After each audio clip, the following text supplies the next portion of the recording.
एक बार कुप्पा घाट आश्रम में एक सत्संगी गए, बड़े चिंतित थे। गुरु महाराज ने पूछा, बड़े चिंतित हैं, कहाँ से आ रहे हैं, क्या हुआ आपको? उस सत्संगी ने कहा, गुरु महाराज मैं दुमका जिला से आ रहा हूं।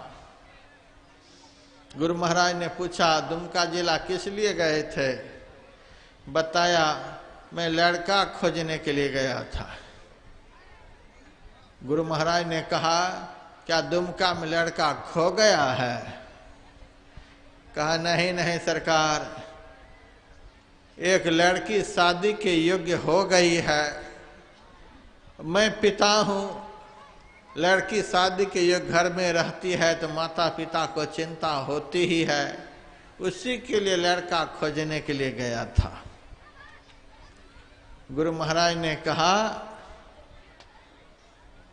अच्छा, अब मैं निश्चिंत हो गया। वह सत्संगी बड़ा ज्ञानी था, गुरु महाराज की बात को समझ गया। गुरु महाराज जो बोले, अच्छा मैं निश्चिंत हो गया, तो चरण में लिपट गए। गुरुदेव आप क्या बोल गए? गुरु महाराज ने कहा, लड़की की शादी नहीं हो रही है, यह चिंता आपको है, तो आप मेरे पास क्यों नहीं आए जो खोजने के लिए गांव गांव गए? चिंता होने पर तो आप मेरे पास आते। कबीर साहब की वाणी में है, कबीर मैं क्यों चिंताऊं, मम चिंतय का होय, चिंता मेरी हरि करें, मोहिन चिंता कोय। चिंता थी तो आप मेरे पास आते। जिस दिन से मैंने आपको अपना शिष्य बना लिया, उसी दिन से आपके जीवन की सारी चिंता मेरे माथे पर है। आप काहे चिंता करते हैं? तब कहा, गुरुदेव हमसे बड़ी भूल हो गई, क्षमा कर दिया जाए। जैसे कहा क्षमा कर दिया जाए, वैसे ही उसी समय दुमका जिला से ही एक सत्संगी आए। उस सत्संगी ने गुरु महाराज को प्रणाम किया। वह सत्संगी भी बड़ा उदास। गुरु महाराज ने उनसे पूछा, आप बड़े उदास हैं?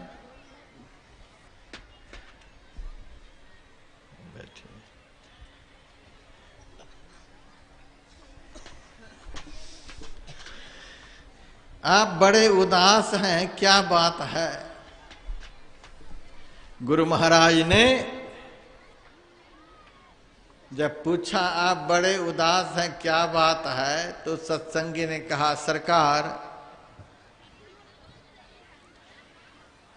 3 लड़के हमारे घर में, 2 लड़के की शादी तो हो गई, लेकिन घर में बहू ऐसी आई है कि कभी शांति नहीं मिल रही है। अब सोचता हूं एक लड़का जो बचा है, उस लड़के की शादी किसी सत्संगी घर में हो जाए, फ्री में हम शादी कर लेंगे, 1 पैसा दहेज का नहीं लेंगे, सत्संगी लड़की हमारे घर में आ जाए। गुरु महाराज ने पहले वाले सत्संगी से कहा कि देखिए, आपके यजमान यहाँ आ गए, आपको अपने लड़की की शादी की चिंता है और इस सत्संगी को अपने लड़के की शादी की चिंता है। दोनों चिंता लेकर मेरे पास आ गए। अब दोनों निश्चिंत हो जाइए। आप अपनी लड़की को बुला लीजिए, ये अपने लड़के को बुला ले। दोनों लड़की लड़के को बुला लिए। गुरु महाराज ने कहा, 2 माला ले आइए। 2 माला ले आए। 1 माला गुरु महाराज ने लड़की के हाथ में दिया, 1 माला लड़का के हाथ में दिया। कहा, एक दूसरे को पहना दो, बस शादी हो गई। श्री सद्गुरु महाराज की जय। बरसों से दोनों घर चिंता की आग में जल रहे थे, लेकिन उस चिंता को लेकर सदगुरु के चरणों में छोड़ दिए। चिंता को सदगुरु के चरण में छोड़ दिए और थोड़ी ही देर में दोनों भक्त निश्चिंत हो गए। इसीलिए बाबा फरीद के गुरु ने कहा था, उठ फरीदा जिक्र कर, अब फिक्र करेंगे आप। ऐ फरीद, तू फिक्र क्या कर रहा है? तू तो जिक्र कर, तू तो नाम ले। औरंगजेब का भाई था दारा सिको, बड़ा ज्ञानी था। उन्होंने बहुत ग्रंथ लिखा। उस ग्रंथ में अरबी, फारसी, संस्कृत समस्त भाषाओं का सम्मिश्रण कर दिया। उन ग्रंथों में से एक ग्रंथ का नाम है इल्लो उपनिषद। मैंने पढ़ा उसको।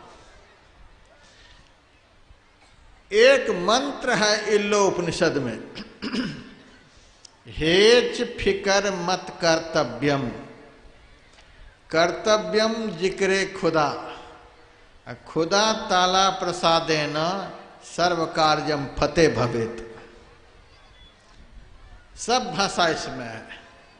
हेच फिकर मत कर्तव्यम, हे संसार के लोगों, तुम चिंता फिकर मत करो, बिल्कुल चिंता फिकर मत करो। तुम्हारी चिंता करने से कुछ होने वाला नहीं है। चिंता करने से चिंता बढ़ती चली जाती है। चिंता आग है, चिंता सांपिन है, वह कभी कम नहीं होती है। चिंता करने से चिंता बढ़ती जाती है और चिंतन करने से चिंता खत्म हो जाती है। यदि संत सदगुरु के बताए हुए नाम का, संत सदगुरु के बताए हुए पवित्र रूप का कोई चिंतन करे तो चिंता सदा सदा के लिए समाप्त हो जाएगी।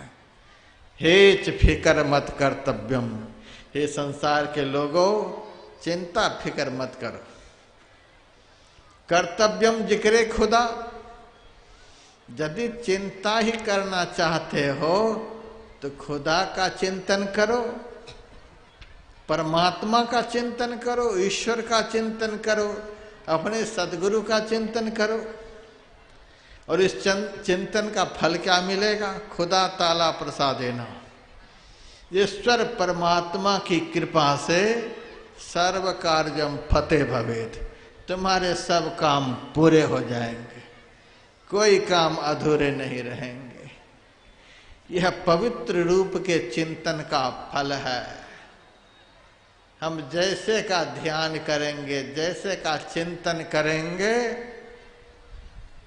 उनके अंदर का सारा सद्गुण हमारे अंदर में आने लग जाएंगे।